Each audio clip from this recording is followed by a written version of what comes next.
That is hot. All right, thanks so much. Hey, it's time for Financial Focus. I know Labor Day was yesterday. The markets were closed, so Steve Budin joins us on a Tuesday. Nice of you to come in. Very welcome.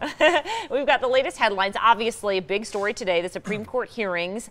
And how does that affect things? What are people talking about there? Yeah, many people, by the way, those hearings are crazy. If a lot of back and tuned forth. In, looks like our heated. newsroom every once in a while. Right, yeah, it does. Yeah, the thing that most folks ignore about the Supreme Court and just Judge Kavanaugh is being potentially vetted to be confirmed, is there's certainly the social issues which get a lot of the news coverage, but there's a lot of economic issues that the Supreme Court considers that impact we in Las Vegas all the time, whether or not somebody can join a union, whether or not somebody's dues can go for a particular cause, how much the government can regulate what kind of gas mileage cars get, or emissions and pollution. There's all different things that affect us day to day that the Supreme Court very often reviews in the regulatory situation. So these are pretty serious hearings and the stakes are pretty high, and people are getting a little passionate about it. Sure, a lot of eyes on it for sure. Yes. Everyone's watching it. All right, this is interesting. A battle for college students. Some states now offering out-of-state students in-state tuition. So like I went to State University of New York at Fredonia.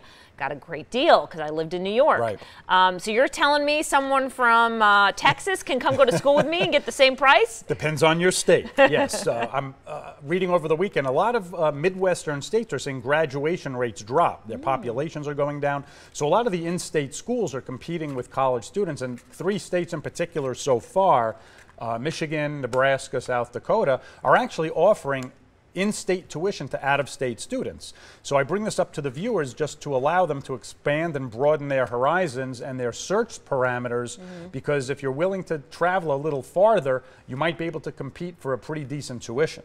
Right. Yeah, because sometimes, you don't know until you explore around. It might be a good opportunity for a lot of folks. And like you said, if they're getting less and less people in order to bring it up, there's an opportunity there. And listen, we're always looking for affordable. We want more college graduates, right? And a lot of those schools are looking for out-of-state students to balance their student body, right, for diversification purposes. So it gives the Nevada students maybe a little bit of a leg up when they're applying to these schools to get accepted. And then on top of that, you might be able to qualify for in-state tuition as well. So again, it benefits the students to look outside of Nevada, Arizona, California, the West Coast schools. If you're willing to go inland, you might find some good deals. Yeah, and some of the state schools are really good out there. Sure. All right, well, we like to talk scams because it's important. Sometimes we get fooled. I just got an email from Cox yesterday telling me to fill all this information out about myself because something was changing, and I thought, it's probably not. This one is a real estate scam? Yeah, and this is a big one with the real estate market being as hot as it is in Nevada.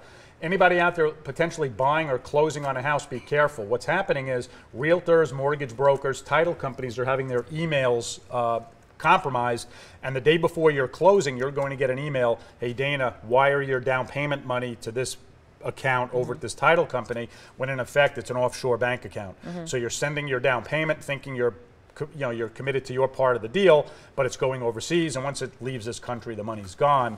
So just be careful of that. If you're shopping for a home or you're in the process of buying a home, be very careful. And what I would say is make sure you verbally confirm everything you're doing. Okay. Even go to your realtor's office, go to the title office personally, sit there and do the transaction while you're there. A lot of us sign documents electronically. Make sure you follow up and make sure the documents you're signing are coming from the right source. Okay, thanks. Steve Budin, Financial Focus. We'll see you Monday. Yes. I know it's Tuesday, but he'll be back Monday. Stay with us.